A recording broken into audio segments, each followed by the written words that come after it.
this particular verse, Allah Ta'ala is saying, and how is it that they come to you for judgment while they have the Torah, in which is the judgment of Allah? This is, now you've landed on something that the Muslims do scratch their heads about. Now let me offer you a very simple common sense analogy. This is a question, and so I'll give an analogy. Let's say if somebody says, I am undefeatable when it comes to one-on-one basketball, can't be beaten, right? I'm the best. And then you see him lose. So you walk up to that guy and you say the words, how is it that you just lost and you're undefeatable?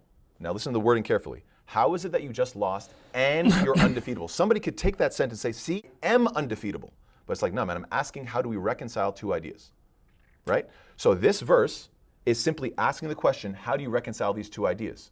How is it possible that you have this claim, we have the full Torah with us, we have God's judgment? I didn't make that claim. Why is the Quran mentioning the prophets, the rabbis, and Jesus, appealing to the Torah for their decisions in the context of the Jews coming to Muhammad, in the context that Jesus was mentioned, and then prior to that, prophets were mentioned, yes, who judged by it?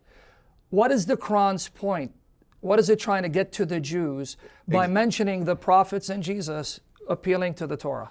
The verses that we read earlier were emphasizing that they had revelation and that they judged by it, and Allah is informing us what happened in the past, and then telling us about Jesus, how he came and how he applied the law of God in the past. Why is he saying Jesus appealed to the Torah? What's the point he's trying to make to the Jews? Jesus confirmed the Torah.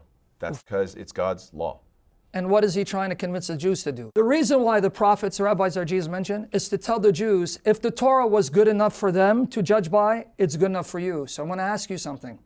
In that chain of transmission from Jesus to the prophets to the Jews, when did corruption take place? The context of Surah 5, 43, 48 is to convince the Jews, judge by your Torah, don't go to Muhammad for this decision because your Torah has a guidance. And then it gives Jesus and the prophets an example that they too judge by the Torah. So my question in light of that is, from Jesus to the time of Muhammad, it shows they had the same Torah. When did corruption take place from the time of Jesus and Muhammad? What I can tell you is you're absolutely correct that Isa alayhi salam, Jesus, he was given inspiration, revelation of the Torah, which means the law, and he knew Jewish law better than anybody.